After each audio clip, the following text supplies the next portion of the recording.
Welcome to the Everton FABCast, the official podcast of the Everton Fan Advisory Board.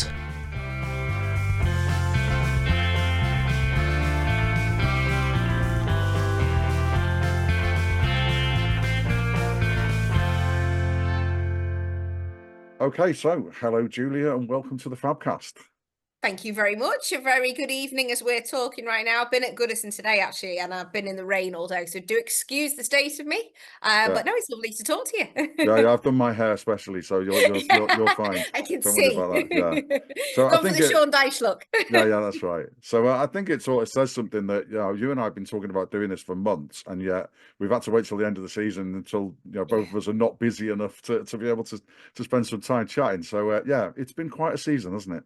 Yeah, I think we all expected a little bit of calm this season after the previous season and the season before that. But no, it's Everton. I frequently use the phrase, it's Everton that, because when something happens, there's always a bit of a twist.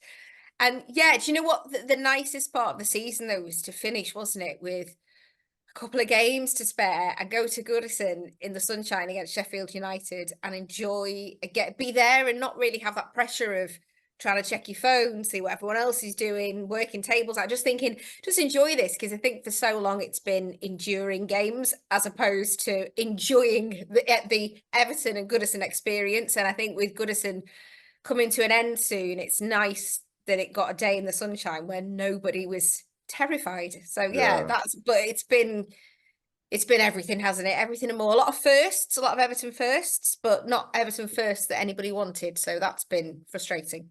yeah, it has. I mean, I say it's a bit boring, I thought, towards the end. I mean, come on. Days in the sunshine. Where was the peril? Where was all of that? Where was all the nerves and everything like that?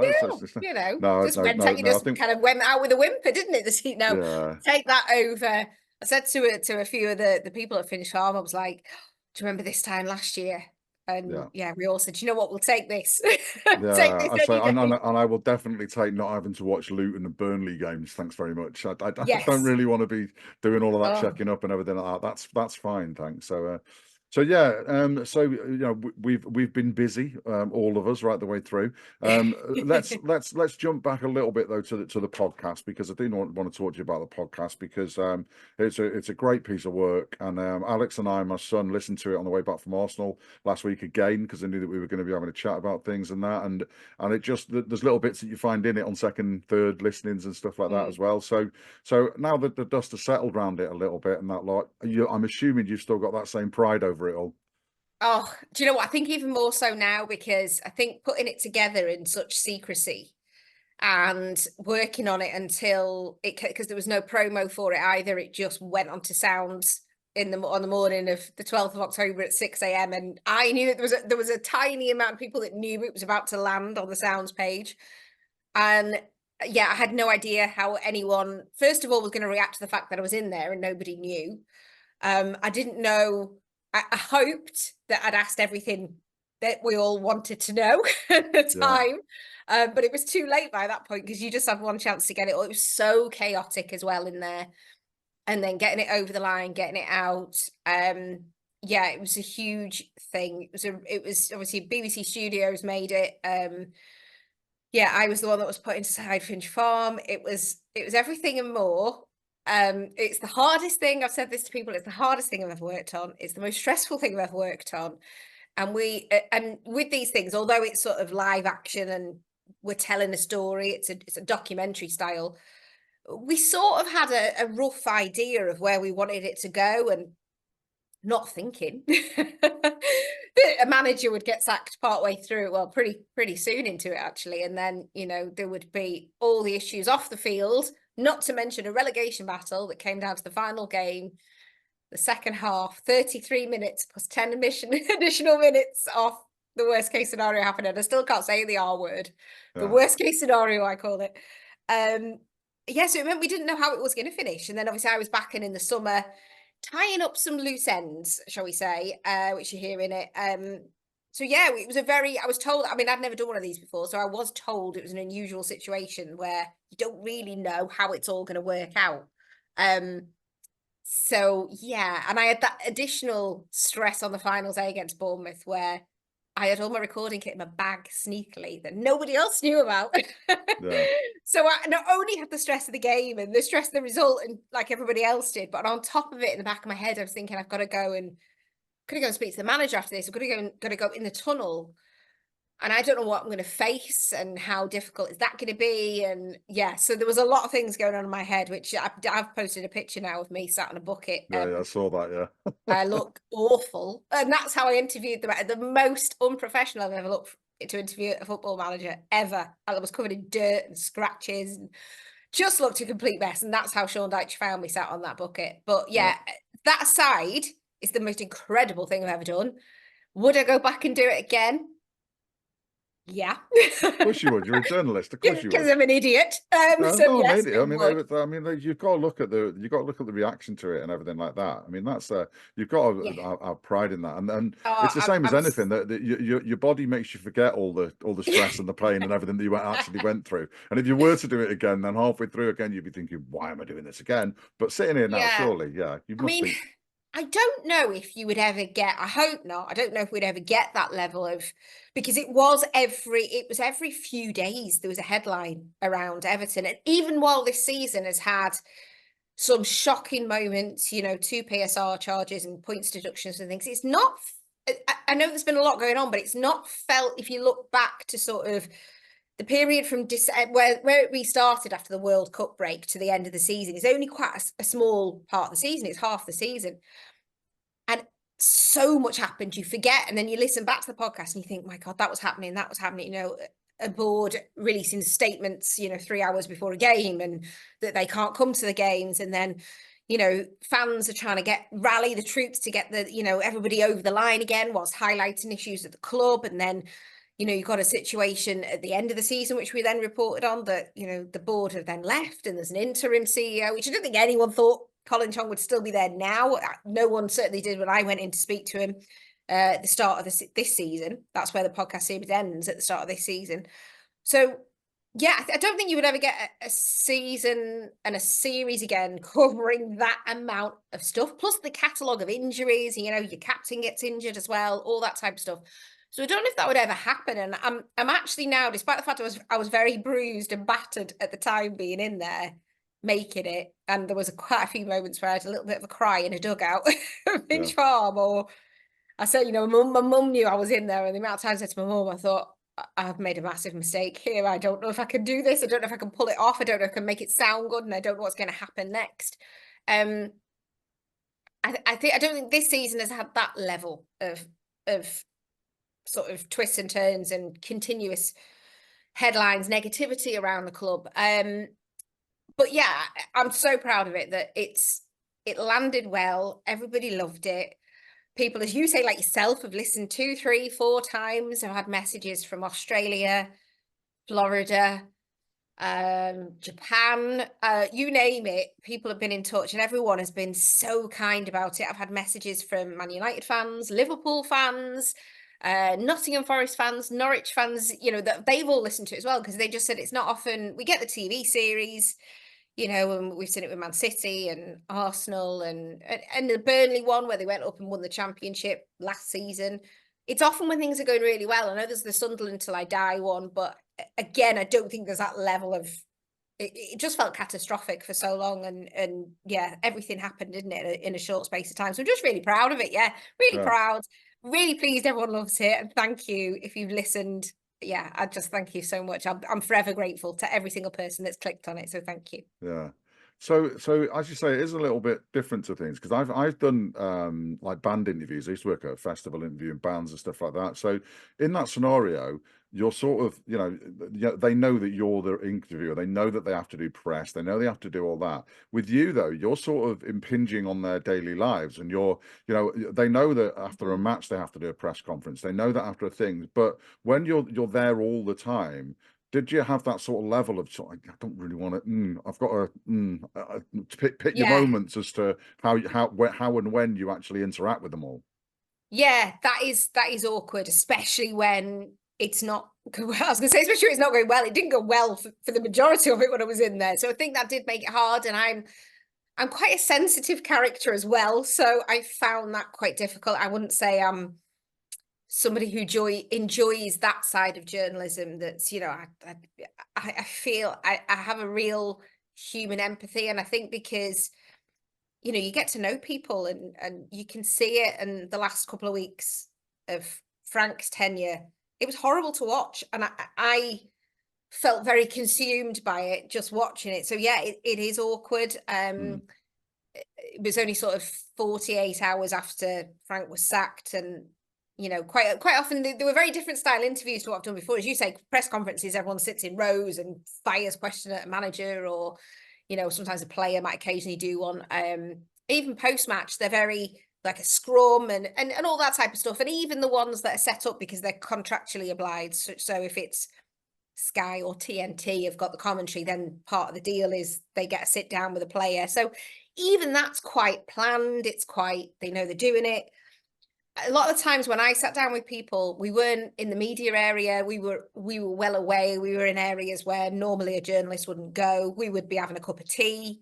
We would be relaxing, sort of chatting in a really different way. So I think that's why everybody got used to me sort of being around places that normally a journalist wouldn't be allowed. I had a staff induction.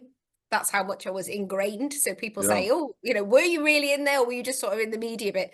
No, I was in the first team block. As you're hearing it, I was allowed in the manager's office, which no one goes in.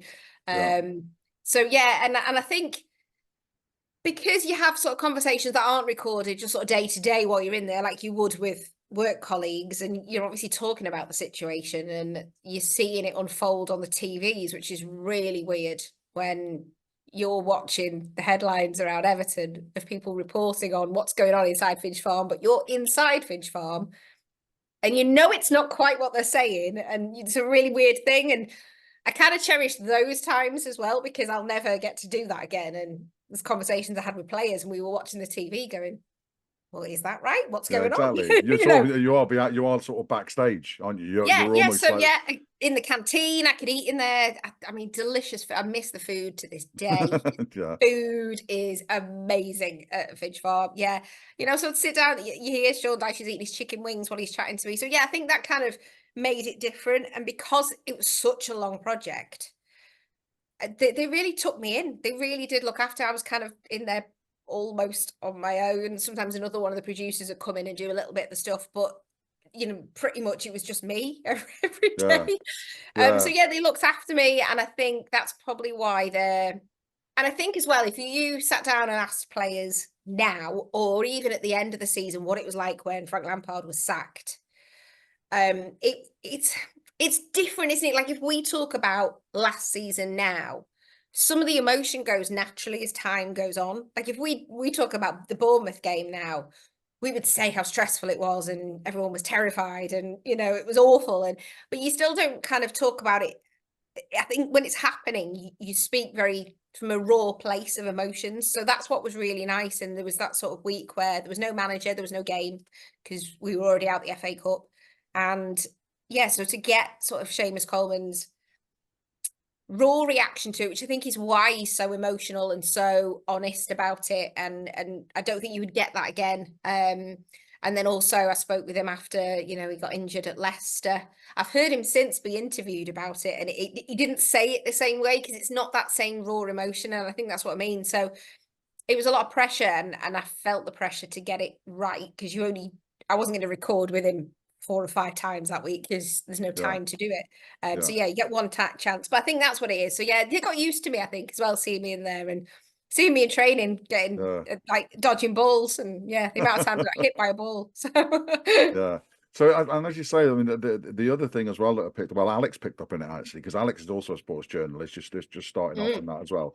And he was saying that he worked at Preston North End Academy, and he was doing like the match reports and post-match, you know, doing all the tweets and stuff like that, and used to have to do post-match interviews. And the first season he was there, they won everything.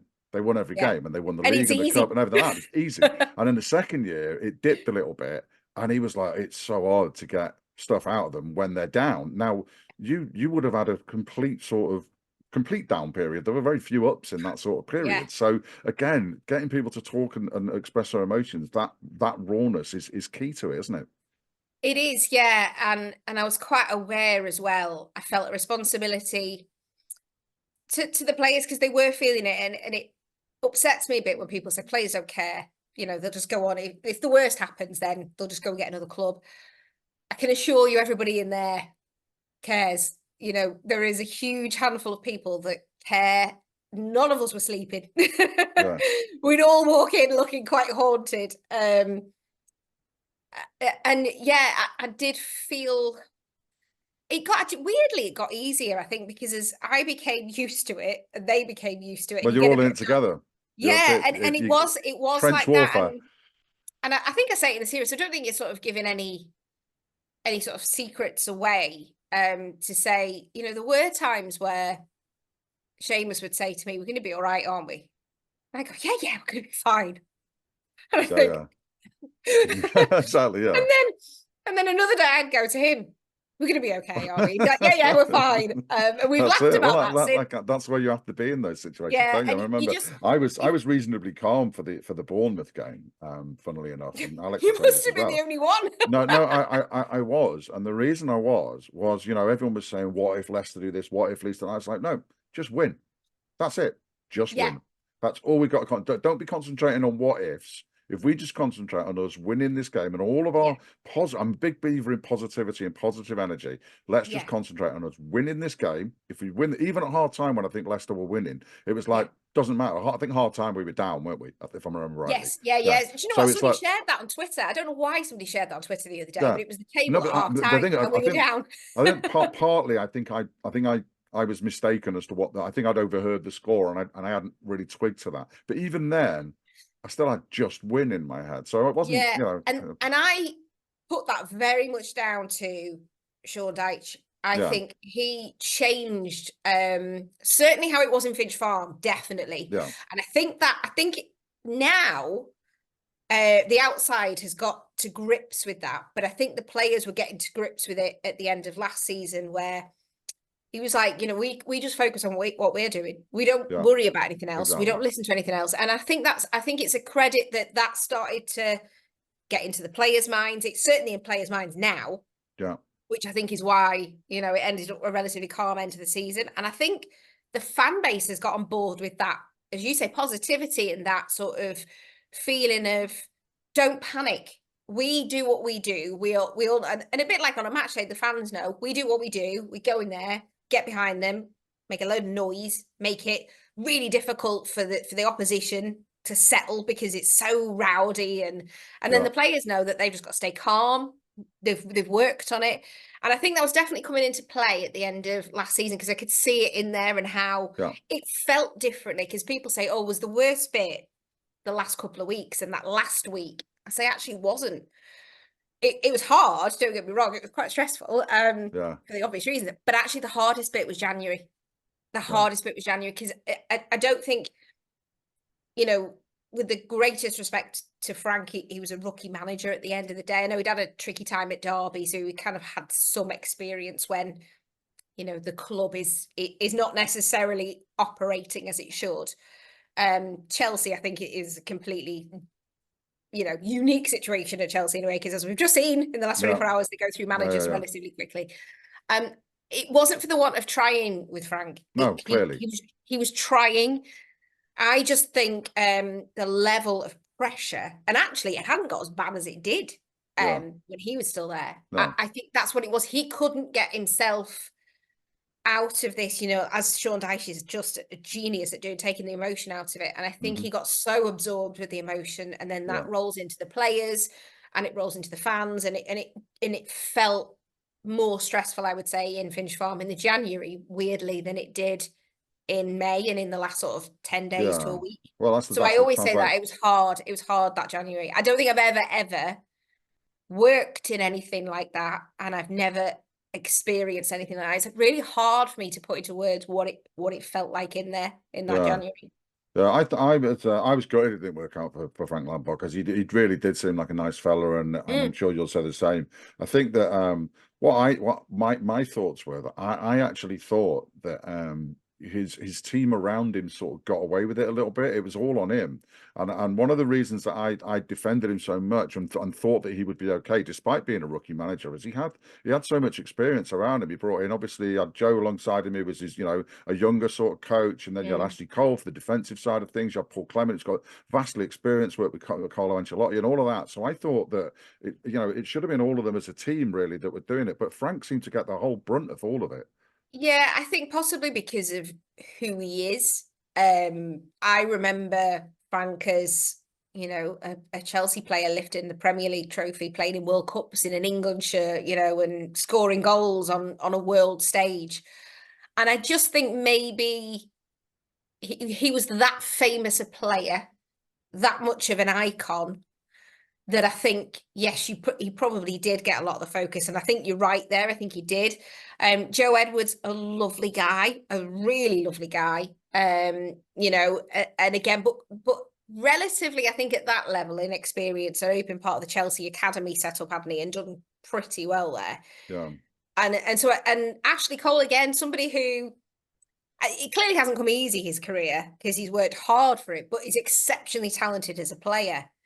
So I just wondered if at the time looking at it, I think as it began to spin out of control, you could possibly see, and I think Frank was trying to play in a way near the end that he used to play in.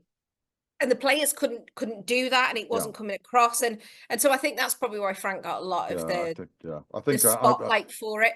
The way I explained it to Alex was, I think one of the first things that I saw was one of the training sessions where he said to them, "Enjoy the ball." And it was like, hang on a minute, mate, you're at Everton now, you're not at Chelsea. That doesn't happen here. That's not the way that works. I think you've seen that, obviously, now, as we're talking, it's all changed, isn't it? Vincent Kompany looks to be going to Germany, but I think we saw that at Burnley this season. He was trying to play, get Burnley to play how he played at Manchester City, and it doesn't work because it's not the same level of players. And you've got and I think where Dyche has been criticised sometimes for some not very pretty football, but actually sometimes it works. Yeah. And I'll be honest, I don't really care at the minute if it's really pretty or just racking up the points at one point. I was just like, I don't really care what it looks like. And I think Dyche is exactly the same as well. So let's move on to Dyche, because obviously that's more positive. I'm in the same camp as you, and I know that you're very defensive of him when people actually talk to him about when he because obviously you've met him, so you have a bit more of a thing about it.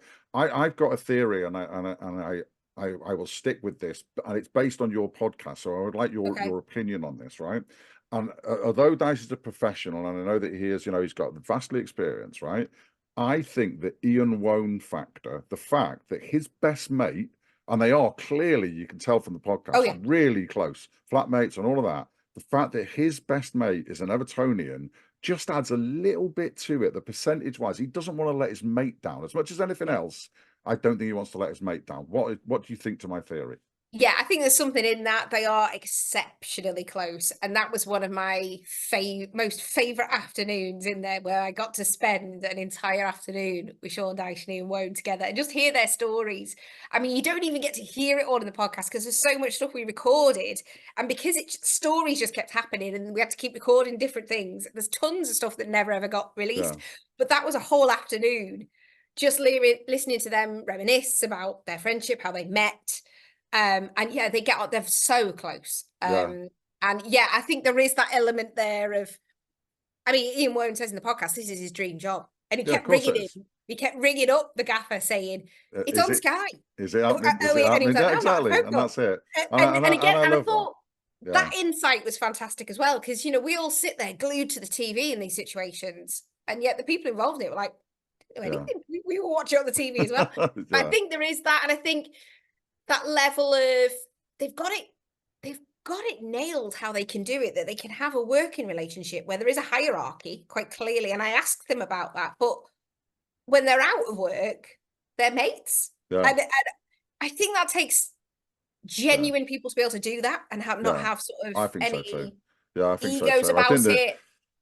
Yeah, but I think, I do think Ian Woan, and Ian Woan is just in his element. He absolutely, But actually, I do think if you look at, I think Dyche came in as well, and he was sort of, I mean, he says in the podcast to me in the summer when I was in there, he never expected it to go to the last game. He thought, get this ship steadied, be fine. So he never expected any of, and then we've seen him say in recent weeks, and there's none of this is what I was sold. So no, exactly, so, and that's it. And I think he's coped really well with the fact that he's been, he's the one at the press conferences. The club's been very quiet about things that have been going on. They've made statements about the points deductions and stuff like that. But he's the leader of the club at the minute, and that's how it is. He's the leader of the club. But I actually think as well, he's become. He was Everton's manager. I now think he's an Evertonian. I think he's fallen in love with the club. He's fallen in love with, and he's a very calm man, as he says in the series. He's never too high. He's never too low. He's in the middle. He's a football man. He's a football man, and he's very, like he said to me, because it's not great in my personal life just to be this calm about everything, and he is just calm.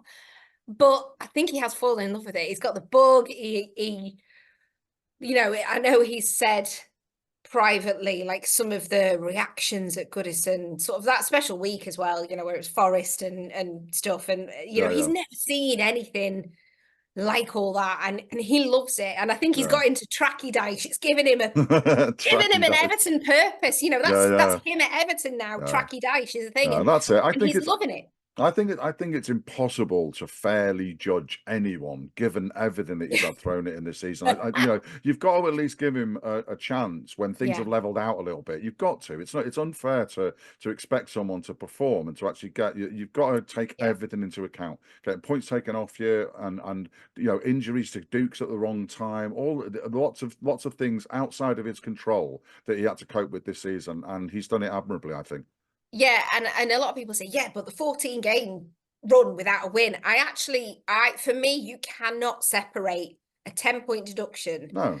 And then knowing that the appeal's pending and there's a second one probably coming as well in a matter of weeks. Yeah.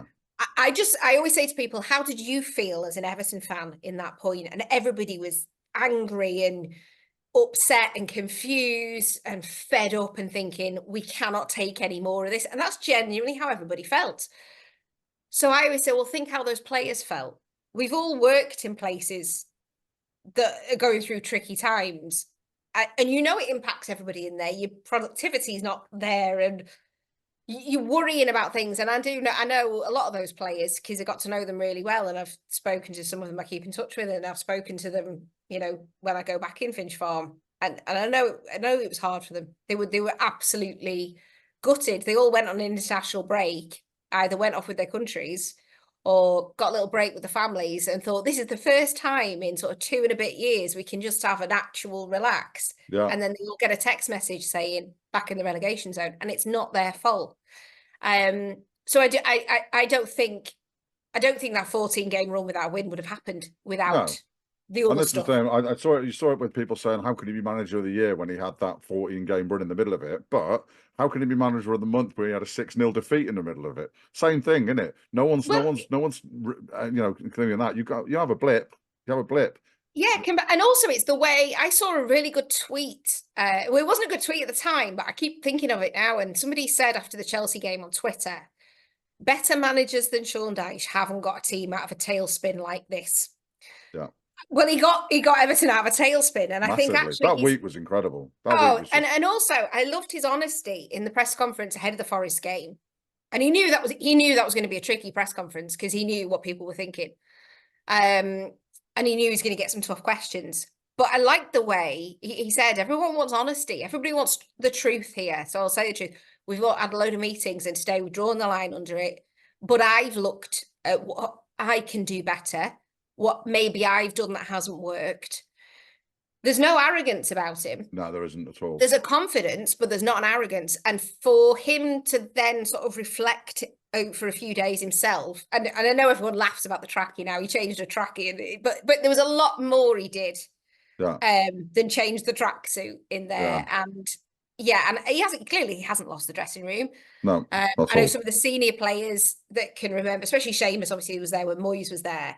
He feels like Sean Dyche and Ian Woan and Steve Stone have brought back some of Everton again, because he feels it hasn't been like Everton for quite a while. So, yeah, I think that's a huge compliment in itself. I think they like the discipline. I think they like the fact he's in charge, and also he'll protect them. He's in charge, so he'll go into a press conference. He doesn't throw anybody under the bus. No, he'll look after them, but he demands respect. And Yeah. yeah, I mean, even I call him Gaffer when I'm in there. Yeah, well, you have I to. see him, I'm like, hi, Gaffer. Well, that's because you're one of the team, mate. That's the way it goes. So there you go. Nobody wants me as part of the team.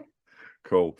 Well, that's great. I mean, that's a good place to leave it on, I think, because it's a nice upbeat finish to that. I believe in him and the team there, and I think that better things are on the way. Obviously, there are going to be other things out of their control. We've still got the ownership to be decided and everything like that. There's still a load of chaos going on, but we'll see how it goes, and we'll get you back on again sometime as well to see how things are going in the future, and we can talk a little bit more about some of the other bits going on in the club.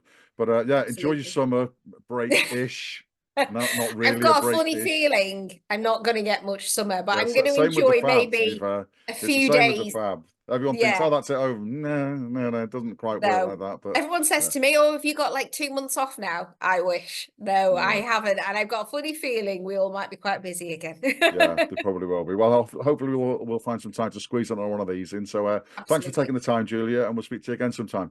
My pleasure. And thank you everyone for listening as well. Cheers.